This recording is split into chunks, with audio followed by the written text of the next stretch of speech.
और किस तरह के लोग पड़ते थे और आगे क्या रूप? देखिए, श्रीमान डी साहब की तरफ से और श्रीमान आई साहब की तरफ से हमें निर्देश थे। 2 दिवसीय हमने धरपकड़ अभियान चलाया अलवर जिले में, जिसमें सबसे पहले अधिकारी स्तर पे हमने प्लानिंग की कि किन-किन हमारे अपराधियों को हमें टारगेट करना है। उसकी डिटेल प्लानिंग जो है सुपरवाइजरी लेवल पे हुई और मेरे द्वारा मीटिंग ली गई। फिर उसके बाद तत्पश्चात एडिशनल एसपी, सीईओज़ और एसएसपी के द्वारा प्लानिंग की गई। उस प्लानिंग का नतीजा ये निकला कि 604 अपराधी हमने 2 दिन की धरपकड़ अभियान में टोटल गिरफ्तार किए हैं। उसमें ऐसे अपराधी भी हैं जो कि महिला अत्याचार के अंदर वांछित ऐसे 8 अपराधी हैं। 4 इंस्टीट्यूटर जो है जिन्होंने अपराध किया था, और जी साहब ने वीसी में भी उनका फोकस था कि जो एचएस है और हार्डकोर अपराधी हैं, अगर वो क्राइम कर रहे हैं तो उनको पकड़ना पुलिस की पहली प्राथमिकता है। ऐसे 4 अपराधी को हमने पकड़ा है। अ, जो आयतन अपराधी लगातार क्राइम करते हैं, ऐसे 2 अपराधियों को हमने पकड़ा है। और जघन्य अपराधों में जो वांछित अपराधी हैं, वैसे 19 अपराधियों को हमने पकड़ा है। इवन सामान्य प्रवृत्ति के जो अपराध हैं, पेटी ऑफेंसेस हैं, उसमें भी हमने 55 अपराधी को पकड़ा है। 147 जो है पुराने गिरफ्तारी वारंट जो थे, उनकी हमने तामील कराई है। उसके अलावा गिरफ्तारी स्थायी वारंट जो है, स्टैंडिंग वारंटी जो है, वो लगभग 71 हमने पकड़े हैं और 4 हमने गिरफ्तार जो किए हैं, उनके खिलाफ हमारे पास में इनाम का भी डिक्लेयर हमने किया था। इसके अलावा अवैध शराब, एनडीपीएस में भी जो वांछित अपराधी हैं, वो 2 पकड़े हैं। आर्म्स एक्ट के जो प्रकरण दर्ज हुए हैं, उसमें 7 अपराधी हमने पकड़े हैं।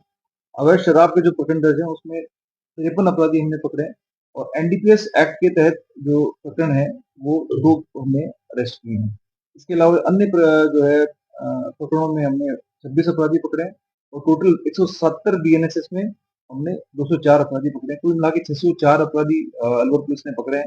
2 दिवस की जो कार्रवाई हुई, उसकी सक्सेस का कारण ये रहा कि पहले से डिटेल प्लानिंग रही और हमने अपना टारगेट का चिन्हीकरण किया।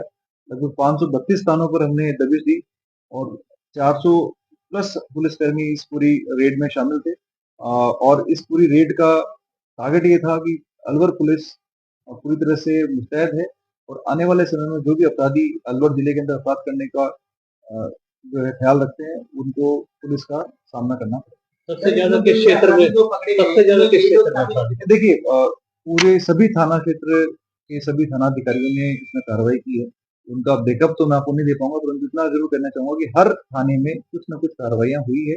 कुछ थाने ऐसे हैं जो कि साइबर प्रोन हैं, साइबर क्राइम प्रोन है, वहाँ पर साइबर क्राइम करने वाले अपराधियों के खिलाफ भी हमने प्रिवेंटिव सेक्शंस में भी कार्रवाइयाँ की है और जिनके खिलाफ जुर्म प्रमाणित संगीन धाराओं में उनके खिलाफ भी हमने कार्रवाई की। क्राइम को लेकर के मेरी फर्स्ट प्रायोरिटी, जैसा मैंने आपको पहली प्रेस कॉन्फ्रेंस में बताया था, वो फर्स्ट प्रायोरिटी है। उसी के तहत हमने कार्य योजना बनाई है और जो भारत सरकार के और स्टेट गवर्नमेंट की 5-6 पोर्टल्स हैं, जो कि बहुत ही महत्वपूर्ण है, चाहे से वो समन्वय पोर्टल हो, चाहे से वो कोई भी पोर्टल हो, उसमें सभी अधिकारियों की ट्रेनिंग हमने स्टार्ट की है और उसमें थानाधिकारी और उससे ऊपर के जो अधिकारी हैं, इसके अलावा जो हर थाने में ऑपरेटर्स हैं, उनकी ट्रेनिंग हम लोग कर रहे हैं, जिससे कि इफेक्टिव कार्रवाई हम कर पाएँ। भारत सरकार के स्तर पर काफ़ी अच्छे पोर्टल्स उपलब्ध हैं। उन सब पोर्टल्स की सभी फीचर्स की जानकारी सभी अधिकारियों को हो और उसमें नए-नए फीचर्स ऐड होते रहते हैं। उसको लेकर के मैंने निर्देशित किया है। उसी के तहत लगातार कंटीन्यूअस ट्रेनिंग जो है थानाधिकारियों की चल रही है। उसके अलावा जो अपराधी साइबर क्राइम में अरेस्टेड हैं, उनकी बेल कैंसलेशन के लिए भी हमने निर्देश दिए हैं।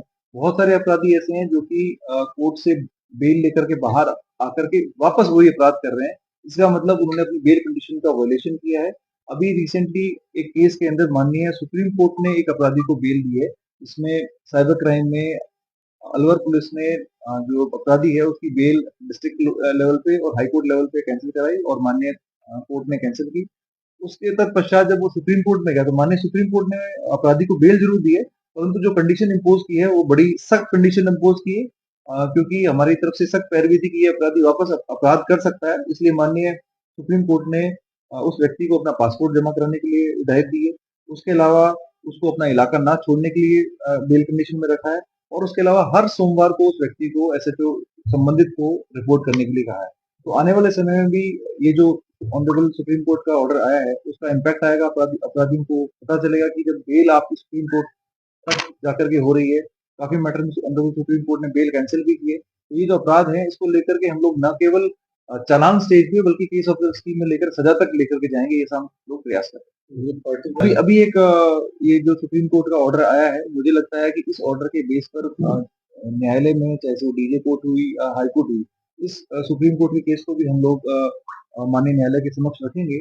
और जो जिस गंभीरता से माननीय सुप्रीम कोर्ट ने लिया है और जिस गंभीरता से राजस्थान पुलिस श्रीमान महानिदेशक महोदय के नेतृत्व में कार्य कर रही है और जो सीरियसनेस साइबर क्राइम को लेकर दिखा रही है, आने वाले समय में हम प्रोफेशनल पुलिसिंग करते हुए सभी अपराधी जो बेल पे बाहर भी हैं और जो वापस अपराध कर रहे हैं, उनकी बेल कैंसिलेशन के लिए भी हम प्रयास करेंगे। और अगर किसी स्तर पे बेल हुई है, बेल कैंसिलेशन के लिए भी जो विधिक प्रक्रिया है उसके तहत हम कार्रवाई करेंगे। सर, एक केस की डिटेल्स हैं वो मैं आपको अलग से शेयर कर दूंगा, परंतु इतना जरूर मैं कहना चाहूंगा कि अब आने वाले समय में हम लोग प्रोफेशनल इन्वेस्टिगेशन की तरफ और इन अपराधियों को लंबे समय तक जेल की सलाखों के जो है पीछे रहने के लिए तैयार होना चाहिए। और अलवर जिले के अंदर साइबर क्राइम के जो करने वाले लोग हैं, उनका चिन्हीकरण भी हमने करना शुरू कर दिया है। आने वाले समय में और सख्त कार्रवाई के विरुद्ध करेंगे। जैसा कि आपके साथी ने पूछा, म्यूल अकाउंट्स, पॉस और जो बाकी सारे आयाम हैं साइबर क्राइम के, उन पे भी हम लोग काम कर रहे हैं। उसमें ट्रेनिंग भी हम लोग सभी अधिकारियों कर रहे हैं, जिससे कि विस्तृत अनुसंधान हो। कोई भी केस अगर मान लो साइबर क्राइम का आता है, तो उसमें किस व्यक्ति ने सिम उपलब्ध कराई, किस व्यक्ति ने अकाउंट उपलब्ध कराया, किराए का अकाउंट उपलब्ध कराया, उन सब व्यक्तियों के खिलाफ भी हम कार्रवाई करेंगे, जिससे कि एक अच्छी कार्रवाई हो और ये लोग ऑर्गेनाइज तरीके से भविष्य में काम ना करें। इसके लिए जो कानूनी प्रावधान है 111 के 112 के, जिसमें कि काफी ऑर्गेनाइज तरीके से अगर कोई व्यक्ति क्राइम करता है तो नए कानूनों के अंदर प्रावधान है और पुलिस मुख्यालय की प्राथमिकता भी है, उसमें हम लोग कार्रवाई करेंगे। उसके अतिरिक्त 107 बीएनएसएस में जो व्यक्ति साइबर अपराध से संपत्ति अर्जित जिसने की है, उस संपत्ति को अटैच करने का काम करेंगे। उस संदर्भ में निर्देशित करने किया है। 2-3 प्रकरण ऑलरेडी बन गए हैं, वो भी न्यायालय के समक्ष हम प्रस्तुत करेंगे आने वाले समय में। उसके